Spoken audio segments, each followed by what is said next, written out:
Hello दोस्तों, ये है भ्यूडार वैली जहाँ पर कि हम आए हुए हैं। और आप इस जगह को देखेंगे तो ऊंची ऊंची पहाड़ियाँ भी हैं यहाँ पर, जैसा कि आप मेरे पीछे देख सकते हैं। ये देखें भ्यूडार वैली। इससे पूर्व में जैसे कि आपको मैंने दिखाया हुआ था, यहाँ पर हेली सेवा भी है। गोविंद घाट से घांगरिया आते हैं और घांगरिया में जो है हेलीपैड बना हुआ है, एक छोटा हेलीपैड। और उस हेली में जो है जो यात्री हैं हेली से यहाँ तक पहुँचते हैं। और जो हेली से नहीं आना चाहते हैं उनके लिए घोड़े की सेवा भी अवेलेबल है। ये एक छोटा सा टेंट देखें। कई पर्यटक ऐसे हैं कि जो अपना साथ में एक छोटा सा टेंट लेकर के आते हैं और उन्हीं में निवास करते हैं और उसके आगे की तरफ चले जाते हैं। और ये छोटे छोटे अस्थाई टेंट हैं जिसमें आकर के यात्री लोग रुकते हैं। और ये है भ्यूडार वैली का मनमोहक दृश्य।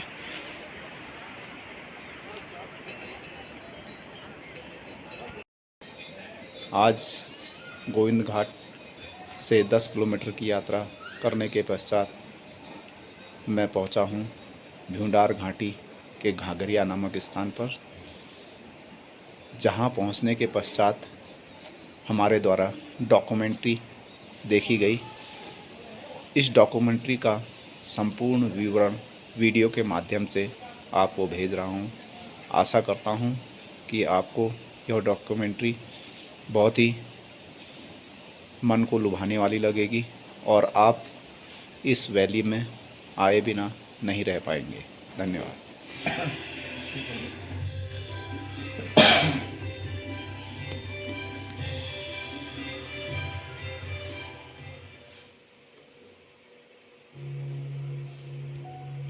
आंकड़ों के अनुसार राष्ट्रीय उद्यान में लगभग 521 प्रजाति के संवहन पौधे मिलते हैं, जिनको चिन्हित भी कर लिया गया है। अधिकतर पर्यटक जुलाई अगस्त के महीनों में फूलों की घाटी आते हैं।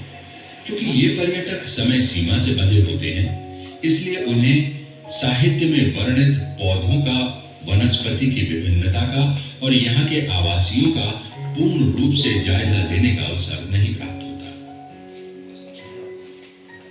इस वृत्त चित्र के जरिए वनस्पतियों को दिखाया जा रहा है जो फूलों की घाटी और उसके निकट स्थानों पर पाई जाती है। इसे देखकर आपकी इस राष्ट्रीय उद्यान और उसके प्राकृतिक निवासियों के बारे में एक साफ और सूचनागत अवधारणा अवश्य बनेगी। इसलिए हम वनस्पति की मुख्य प्रजातियों की जानकारी आप तक पहुंचा रहे हैं। घाटी में आम पाए जाने वाले पौधों एवं फूलों की प्रजातियां हैं जिरेनियम, बाल्सम, एनीमोन, एपिलोबियम और पॉलीगोनम। अन्य प्रजातियां इन्हीं प्रजातियों के बीच उगती हैं, अंकुरित होती हैं, फलती फूलती हैं और बीज बनाती हैं। एनीमोन एक खूबसूरत फूल। इसका विशाल भंडार मार्गरेट लेक की कब्र पर स्मृति शिलालेख के पास है, जैसे उनकी स्मृति और प्रयास को सम्मान दे रहा। एंजेलिका स्पीशीज एक सुंदर पुष्प छत्र। इसका क्षेत्रीय नाम चोरू है और इसकी जड़ फूड पॉइजनिंग के इलाज में काम आती है। रिनवर्शिया इंडिका या पियोनी। इस फूल का वर्णन उत्तराखंड के लोकगीतों में विस्तृत रूप से किया गया है।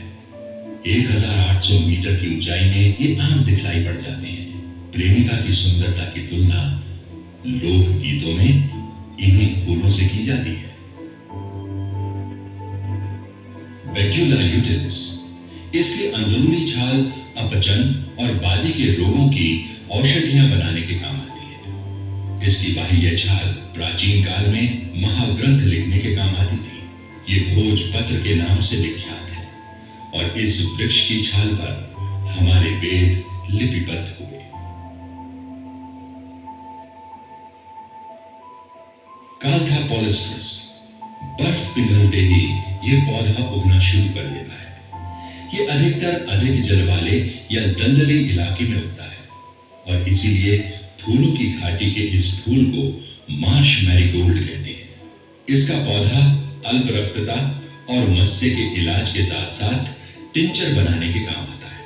हत्ता जड़ी नाम से लोकप्रिय यह पौधा अपने आप में अद्भुत है। इस पौधे की जड़ मनुष्य के हाथ की तरह होती है।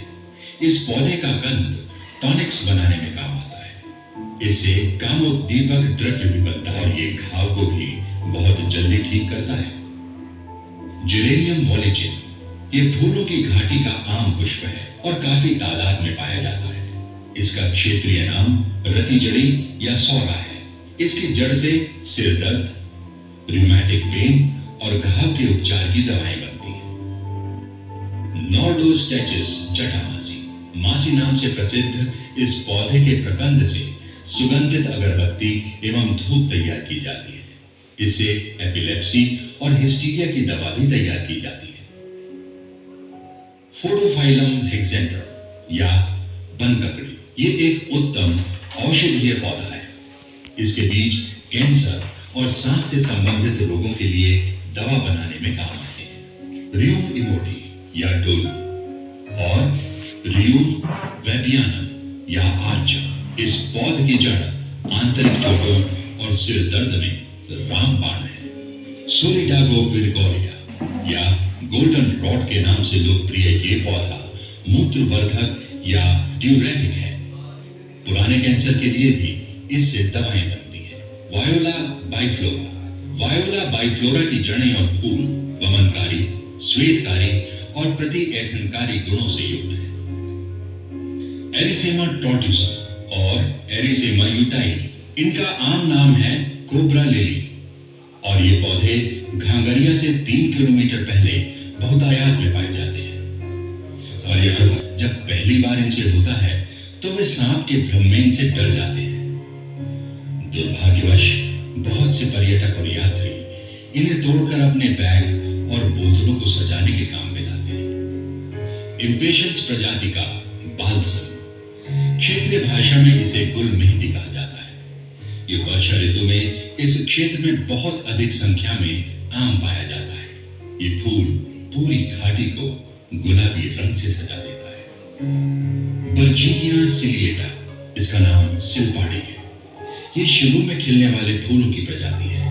ये पित्तश्मरी या गॉल स्टोन्स के रोगों में दवाई के रूप में इस्तेमाल किए जाते हैं। गोल्थीरिया ट्राइकोफाइला यूकेलिप्टस जैसी सुगंध वाला ये औषधीय पौधा नीले फल देता है जो खांसी और घाव ठीक करने के काम आता है।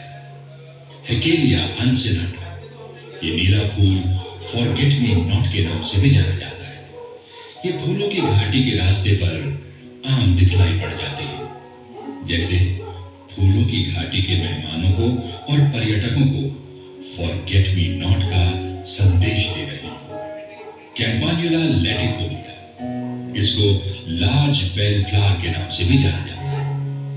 जून के आखिरी और अगस्त माह के मध्य तक ये फूलों की घाटी में बहुतायत में पाया जाता है। जब हवा चलती है तो इन मनमोहक लार्ज बेल फ्लावर्स का नृत्य और अटखेलियां बड़ी मनोहारी होती हैं। ससुरिया ओबलाटा देवभूमि उत्तराखंड का राज्य पुष्प ब्रह्म कमल है। वर्षा ऋतु में ये हेमकुंड साहिब के निकट झील के चारों ओर बहुत अधिक संख्या में खिला होता है।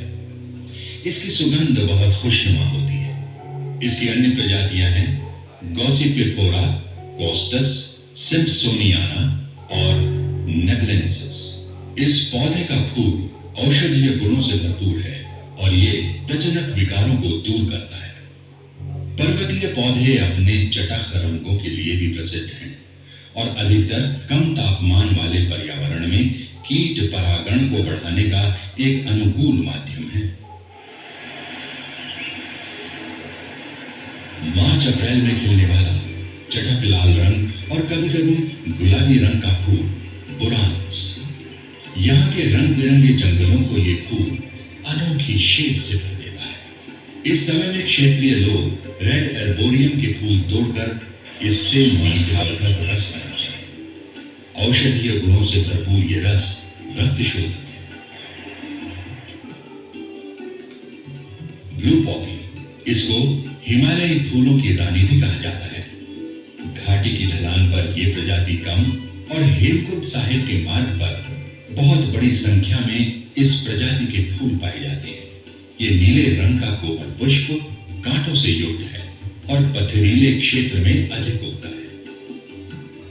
एकोनिटम वायोलेशियम एक उत्तम औषधीय पौधा, परंतु अपनी प्राकृतिक अवस्था में उतना ही विषैला। इसका स्थानीय नाम है मिठा। नैसर्गिक सुंदरता और फूलों की महक से ओतप्रोत फूलों की घाटी में वो सम्मोहन है कि हर कोई इस तरफ खिंचा चला आता है।